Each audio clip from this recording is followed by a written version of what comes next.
નમસ્કાર, આપનું હાર્દિક સ્વાગત છે એજ્યુકેશન ગુજરાતીમાં. આજે આપણે ધોરણ ચોથાના આસપાસ વિષયનો 22મો પાઠ પટોળા. આ પાઠનું સ્વાધ્યાય સંપૂર્ણ સોલ્યુશન વિડીયોમાંથી શીખવાનું છે. ચેનલ પર નવા આવ્યો ચેનલ સબસ્ક્રાઈબ કરો, વિડીયોમાં લાઈક શેર કરો. પહેલો પ્રશ્ન છે, નીચેના દરેક પ્રશ્નના જવાબ માટે આપેલા વિકલ્પમાંથી યોગ્ય વિકલ્પ પસંદ કરીને જવાબ લખવાના છે. પહેલો પ્રશ્ન, નિર્મલનું ઘર શાનાથી ભરેલું છે? તો છે રેશમની આંટીઓથી. બીજો પ્રશ્ન, પાટણના કયા પરિવાર દ્વારા પટોળા બનાવવામાં આવે છે? તો સાળવી પરિવાર દ્વારા. ત્રીજો પ્રશ્ન, પટોળા હાઉસ ક્યાં આવેલ છે? તો સાળવીવાડમાં. ચોથો પ્રશ્ન, રાણીની વાવ ક્યાં આવેલ છે? તો એ આવેલ છે પાટણમાં. પાંચમો પ્રશ્ન, વણાટકામ શેના પર કરવામાં આવે છે? તો સાળ પર.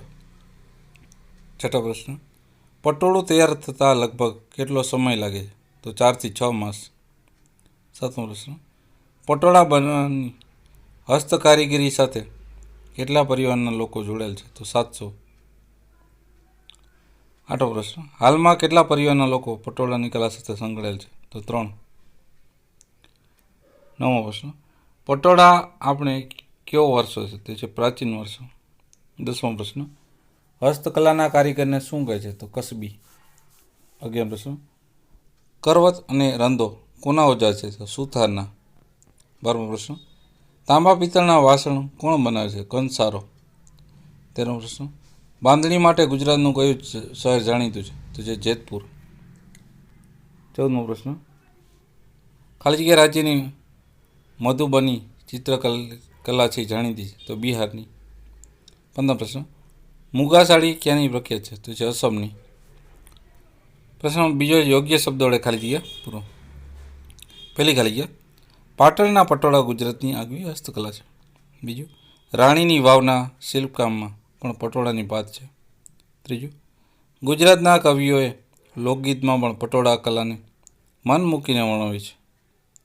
ચોથી ખાલી જગ્યા, છેલ્લા જીરે મારે હાટું પાટણ પટોળા મોંઘા લાવજો જાણીતી પંક્તિ છે.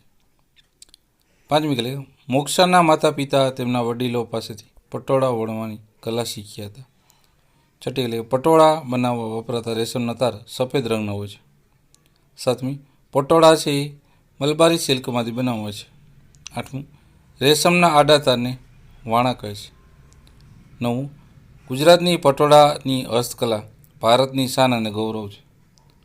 10મી ખાલી જગ્યા, કુહાડી અને દાંતેડું લુહાર બનાવે છે. 11મું, લાકડાના સાધનો બનાવવાનું કામ સુથાર કરે છે. 12મું, કુંભાર માટલા ઘડવા માટે ચાકડાનો ઉપયોગ કરે છે. 13મું, કચ્છના ટેરાકોટાના વાસણો જાણીતા છે. 14મી ખાલી જગ્યા, રાજસ્થાનના પટોળિયા કલા વિખ્યાત છે. 15મું, માટીકામ માટે થાનગઢ જાણીતું છે. 16મું, ચાકડા એ ગુજરાતની રાજ્યની આગવી ભરતકલા છે. ત્રીજો પ્રશ્ન, નીચેના વિધાનો પૈકી ખરા વિધાન સામે ખરા અને ખોટા વિધાન સામે ખોટાની નિશાની કરો. પહેલું, નિર્મલ તેના માતા પિતા પાસેથી વણાટકામ કલા શીખ્યો હતો. વિધાન સાચું છે. બીજું, મોક્ષાનો આખો પરિવાર પટોળા કામ બનાવવાના કામ સાથે જોડે છે. વિધાન સાચું છે. ત્રીજું, પટોળાના વણાટકામમાં કાશ્મીરી સિલ્ક વપરાય છે. વિધાન ખોટું છે. ચોથું, મોક્ષાના પિતાજી રેશમના તાર બહારથી લાવે છે. વિધાન સાચું છે. પાંચમું, રેશમના ઊભા તારને વાણા કહે છે. વિધાન ખોટું છે. છઠ્ઠું, તાણા અને વાણા કાચા રંગોથી રંગાયેલ છે. વિધાન ખોટું છે.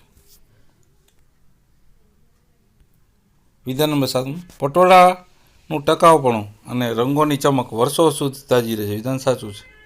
8મું, સુરતનું જરીકામ જાણીતું. વિધાન સાચું છે. 9મું, જેતપુર બાંધણી માટે જાણીતું. વિધાન સાચું છે. 10મું, હસ્તકલા એ વંશ પરંપરાગત છે. વિધાન સાચું છે. ચોથો પ્રશ્ન, નીચેના પ્રશ્નો 1-2 વાક્યોમાં ઉત્તર આપો. પહેલું, મોક્ષાના પરિવારના લોકો વ્યવસાય શું છે? મોક્ષાના પરિવારના લોકો હાથશાળ પર વણાટકામનો વ્યવસાય કરે છે.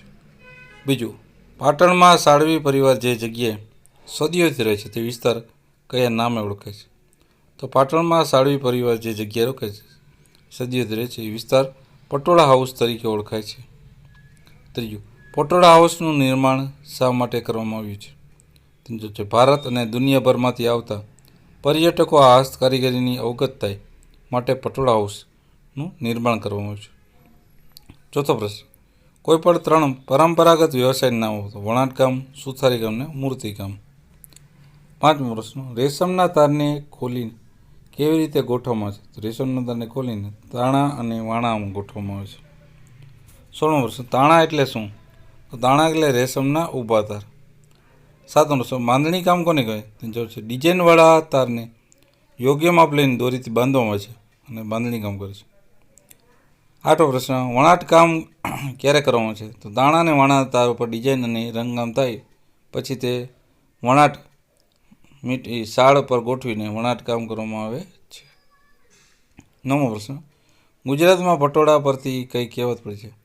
ગુજરાતમાં પટોળા પરથી પડ પટોળે ભાત ફાટે પણ ફીટે નહીં એવી કહેવત પટોળા પરથી પડી છે।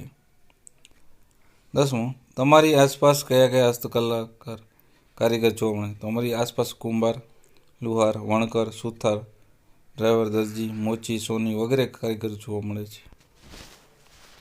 11મો પ્રશ્ન, લુહાર કયા કયા સાધનનો ઉપયોગ કરી ઓજાર બનાવે? તો લુહાર એરણ, હથોડો, ઘણ, સાણસી, કાનસ, કાતર, છીણી, દમણ વગેરેનો ઉપયોગ કરે છે।